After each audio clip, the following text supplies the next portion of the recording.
इतिहास लिखा है इसमें, कुछ खास छिपा है इसमें। इतिहास लिखा है इसमें, कुछ खास छिपा है इसमें। मर्यादा है, कोई वादा है, विश्वास रखा है इसमें। सात फेरों से मिला ये तो उपहार है, मेरा श्रृंगार है, मेरा श्रृंगार है, मेरा श्रृंगार है, मेरा श्रृंगार है। मंगलसूत्र, मंगलसूत्र, मंगलसूत्र, मंगलसूत्र, मंगलसूत्र, मंगलसूत्र, मंगलसूत्र।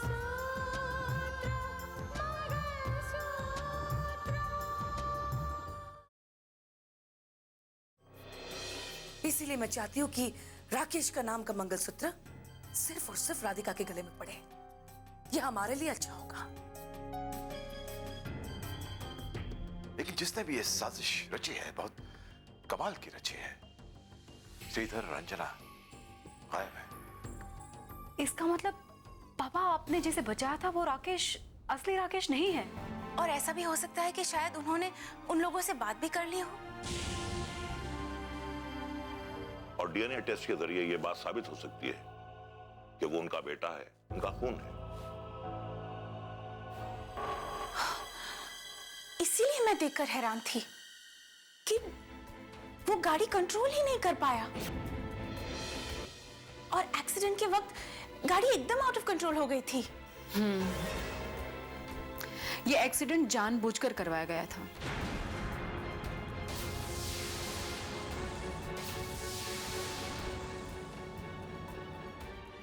लेकिन क्यों भाभी?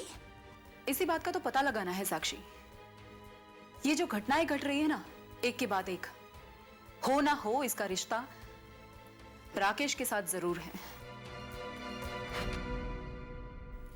अब देखो ना, गौरव का एक्सीडेंट इस कदर होता है, इतने खतरनाक तरीके से, लगता है कि कोई इसे मारने की कोशिश कर रहा है।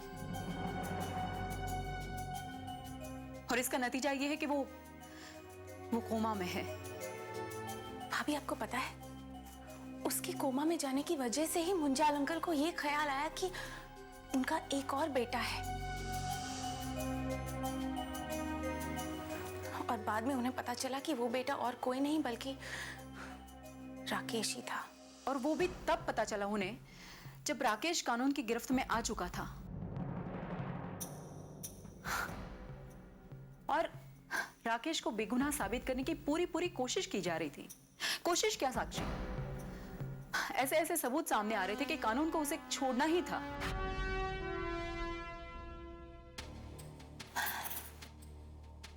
लेकिन साक्षी, तुमने कभी सोचा है कि बिपिन, जिसके बारे में आज तक कभी किसी ने सुना भी नहीं था, राकेश को उसके बारे में कैसे पता चला? अब देखो ना, वो जब गांव में था अंजना और श्रीधर चाचा के पास, तो उसकी याददाश्त भी चली गई थी। फिर अचानक वो शहर आता है, आते ही उसकी दोस्ती बिपिन से होती है। कैसे?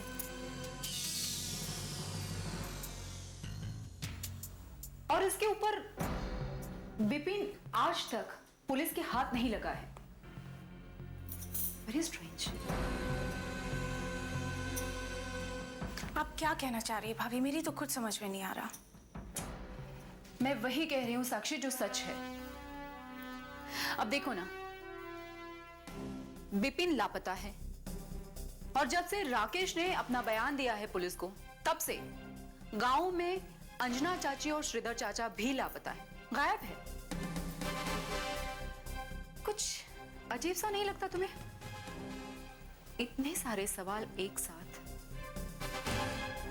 साक्षी, मुझे लगता है कि जरूर, हो ना हो, इन सारे सवालों के पीछे कोई ना कोई राज जरूर छुपा है।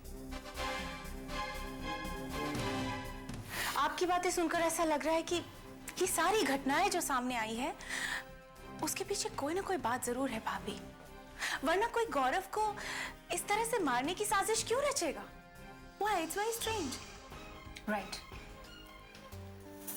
और इन्हीं सवालों के जवाब ढूंढने हैं मुझे बहुत जल्द। या ये बात तो किसी को भी अजीब लगेगी कि एक तरफ राकेश कानून से रिहा होने वाला था और दूसरी तरफ गौरव का एक्सीडेंट हो गया, और जैसे ही राकेश कानून से रिहा हो गया वो करोड़ों की प्रॉपर्टी का वारिस बन गया। इनफैक्ट मुंजाल अंकल तो उसे अपने घर भी ले जाने वाले हैं।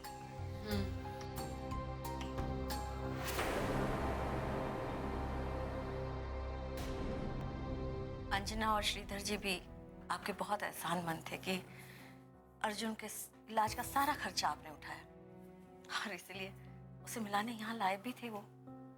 शारदा, वो लोग उस वक्त यही कह रहे थे ना कि अर्जुन की याददाश्त जा चुकी है और वो उनका कोई दूर दराज का रिश्तेदार है। हाँ, पता नहीं क्या सोचकर ऐसा कहा, सच भी है या नहीं, लेकिन अर्जुन कभी दोबारा आया नहीं यहाँ मिलने। अब रितिका अर्जुन का पता लगाने में जुटी हुई, देखें क्या बता रहा है। आओ रितिका, नमस्ते। क्या बात है, अर्जुन का कुछ पता चला? नहीं पापा, एक्चुअली पुलिस अर्जुन को ढूंढते ढूंढते उसके घर तक पहुंची जरूर थी, लेकिन उसके घर पर ताला मिला, और जब पूछताछ की गई तो पता चला घर तो किराए का था। वो किसी श्रीधर और अंजना के साथ रहता था वहां पर। अब इसका क्या मतलब हुआ? गांव से श्रीधर और अंजना गायब हैं और शहर से अर्जुन गायब। पता नहीं। एक और बात पता चली है अर्जुन के बारे में।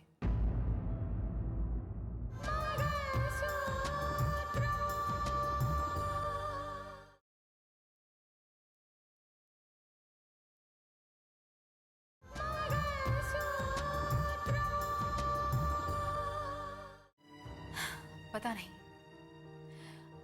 एक और बात पता चली है अर्जुन के बारे में, वो भी परेशान करने वाली है। आपको पता है पापा, अर्जुन किसके ऑफिस में काम करता था? किसके ऑफिस में? जमाल शेख के ऑफिस में। जमाल शेख? हाँ पापा।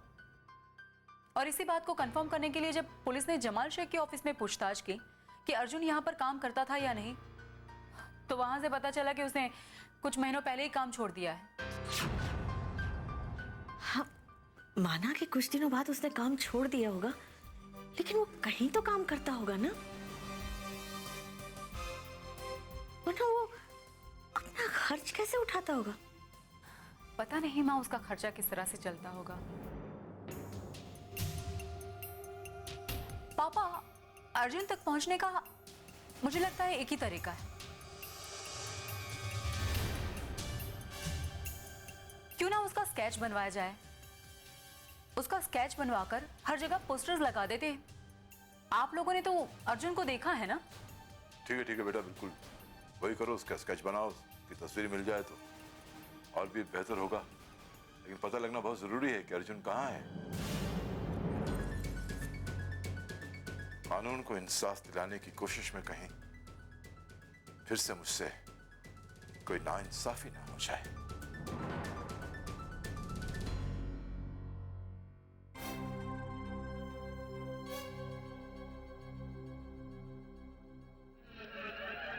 पता नहीं क्या बात है कि उन्होंने राधिका को मिलने के लिए बुलाया है। वैसे मैंने राधिका को सारी की सारी बातें अच्छी तरह से समझा दी है, लेकिन मुझे लगता है कहीं ना कहीं गड़बड़ हो सकती है। हमें सावधान रहना ही होगा। मैं बाद में बात करती हूँ। बाय।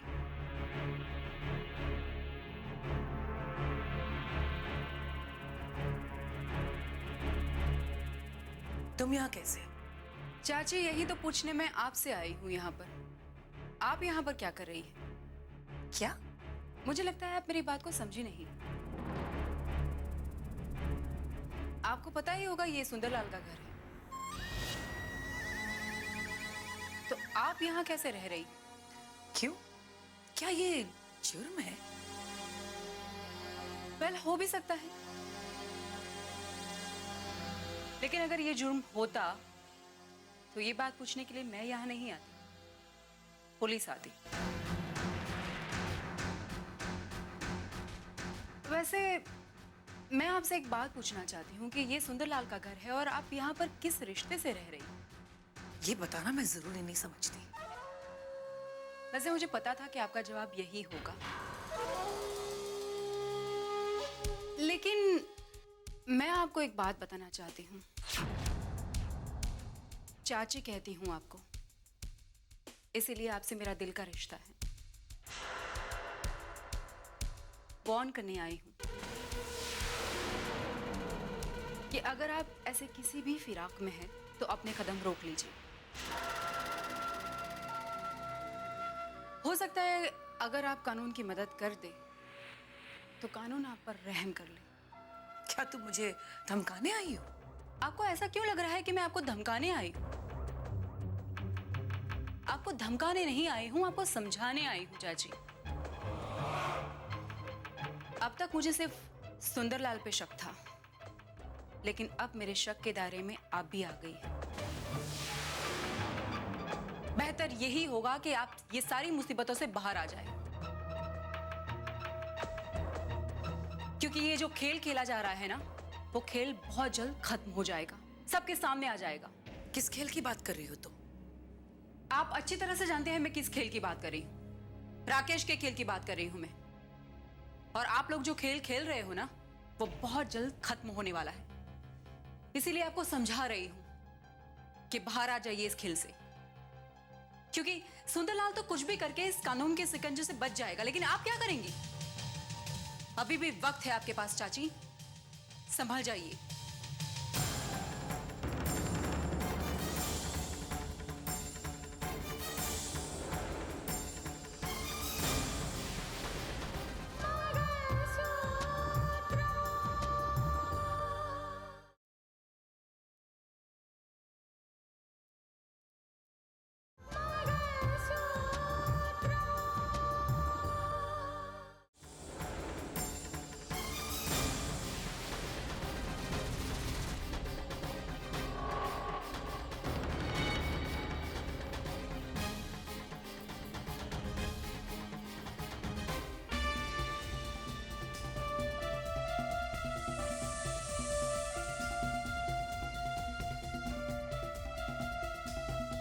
और आप लोग जो खेल खेल रहे हो ना, वो बहुत जल्द खत्म होने वाला है। इसीलिए आपको समझा रही हूं, अभी भी वक्त है आपके पास चाची, संभल जाइए। क्या कह रहा है तू? वो वापस आ रही है? हाँ माँ, मेरी थोड़ी देर पहले दिव्या से बात हुई है। उसका कोर्स कंप्लीट हो चुका है और वो इंडिया वापस आ रही है। सुना आपने? दिव्या का कोर्स कंप्लीट हो गया है, वो वापस आ रही है। अरे हाँ, मैं तुम्हें बताना ही भूल गया। पिछले हफ्ते मेरी दिव्या से बात हुई थी। कह रही थी कि पापा I am a designer now. उसका फैशन डिजाइनिंग का कोर्स पूरा हो गया और वो वापस आने वाली है। मैंने पूछा कि कब आ रही है बेटा? कह रही थी कि पापा जैसे ही फ्लाइट बुक होगी ना, मैं आपको बता दूंगा। लेकिन पापा, मुझे आज भी ये लगता है कि कनाडा जाने के पीछे कुछ और वजह है। वरना दिव्या यहाँ पर भी तो कोर्स कर सकती थी। हाँ बेटा, तुम ठीक कह रहे हो। उन दिनों कुछ ज्यादा ही उदास रहने लगे थे। वैसे मैंने उसे पूछा भी था, लेकिन उसने कभी कुछ बताया नहीं। और फिर अचानक जिद ठान ली कि उसे फैशन डिजाइनिंग करने कनाडा जाना है। शारदा, अगर देखा जाए तो हमें तो कुछ करना भी नहीं पड़ा। उसने नेट के जरिए एडमिशन फॉर्म्स मंगवाए, भरे और एडमिशन मिल गई। उसने जो सोचा था वो कर लिया उसने। इसी बात की खुशी है। हाँ, उसका कोर्स अधूरा ना रह जाए, इसलिए उसे हमने रोहित की शादी में भी नहीं बुलाया। लेकिन एक तरह से तो अच्छा ही हुआ, क्योंकि रोहित और साक्षी की शादी टूटते हुए वो नहीं देख सकते। उसे बहुत दुख होता। हाँ माँ, उस बेचारी को तो ये भी नहीं पता कि साक्षी से शादी तय भी हुई थी और टूट भी गई। अच्छा हुआ रोहित, ये सब जानने के बाद उसकी पढ़ाई डिस्टर्ब होती। वापस आ रही है तो सब कुछ पता तो लग ही जाएगा। अरे हाँ पापा, मैं एक बात तो आपको बोलना ही भूल गया। दिव्या ने अपनी मुझे एक फोटो मेल की थी और अब तो उसमें एकदम मॉडर्न दिख रही है वो। अरे भैया वो फैशन डिजाइनर बन गई है, अब उसका असर उस पर भी नजर तो आएगा ना। शारदा, हमें इस बात की खुशी होनी चाहिए कि हमारी दोनों बेटियों ने अलग अलग क्षेत्र में अपने करियर चुने हैं, लेकिन काबिलियत दोनों में। बस अब दिव्या को अपनी काबिलियत साबित करनी है। रितिका तो अपनी काबिलियत साबित कर चुकी है। सब ठीक होगा, देखना तुम।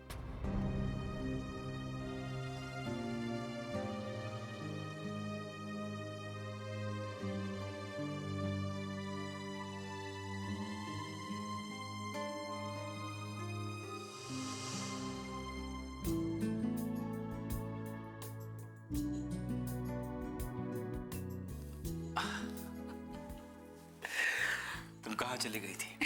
यही पर तो थी तुम्हारे पास। वाकई तुम मेरे पास हो।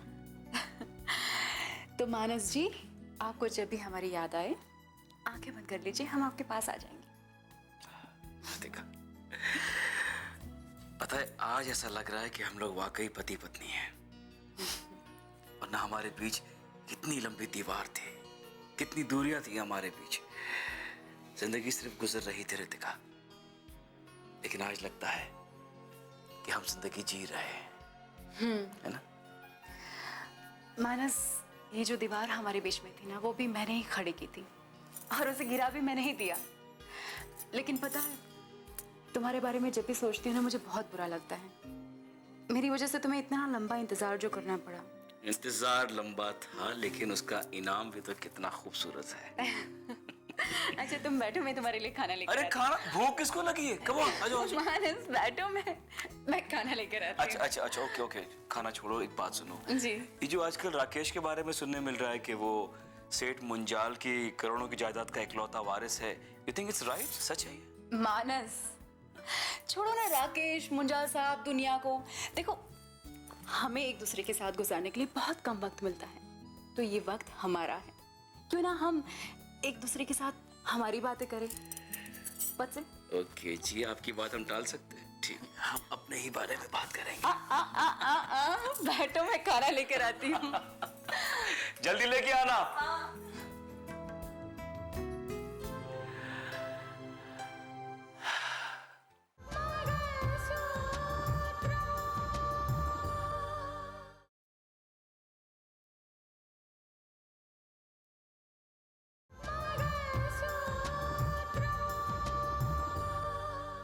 किसी को कोई शक नहीं हुआ है, लेकिन ये रितिका मामले के तह तक पहुंचना चाहती है। उसको शक हो चुका है। पर यह बात तो हमारे लिए खतरनाक है। वो मेरे मकसद में आग लगाना चाहती है, लेकिन मैं उसकी जिंदगी में ऐसी आग लगाऊंगी कि कोई उस आग को बुझा नहीं पाएगा।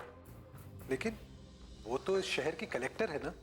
वो कल की बच्ची मुझे समझाने और धमकाने की कोशिश कर रही है।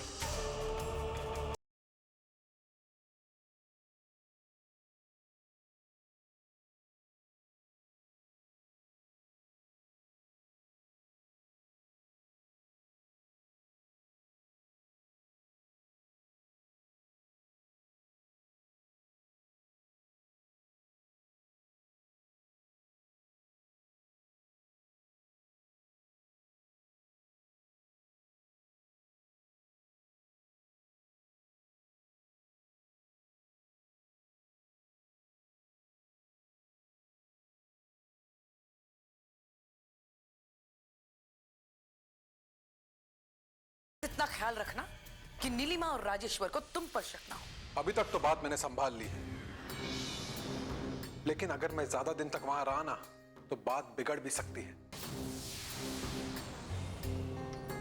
देखिए, जैसा कि हमने तय किया था कि कानून से रिहा होते ही मुझे राजेश्वर के यहाँ ज्यादा दिनों तक नहीं रुकना पड़ेगा।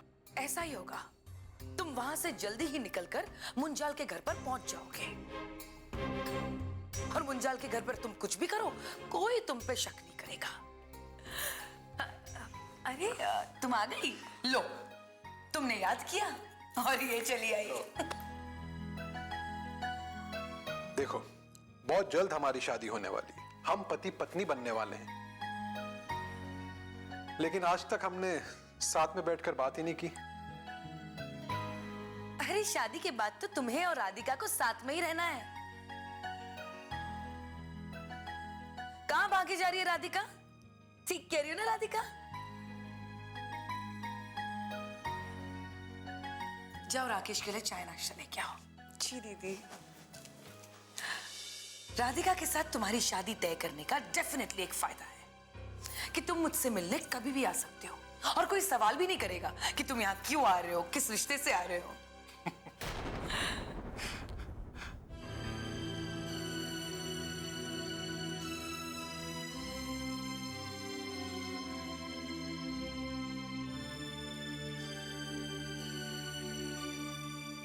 इल्मा,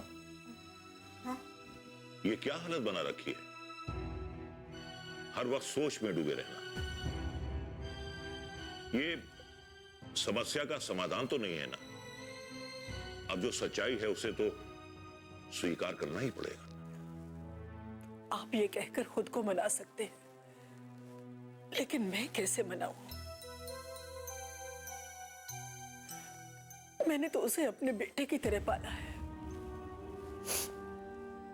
बचपन से लेकर आज तक न जाने कितने ख्वाब देखे हैं मैंने उसके लिए। ख्वाब तो मैंने भी बहुत देखे थे, बहुत।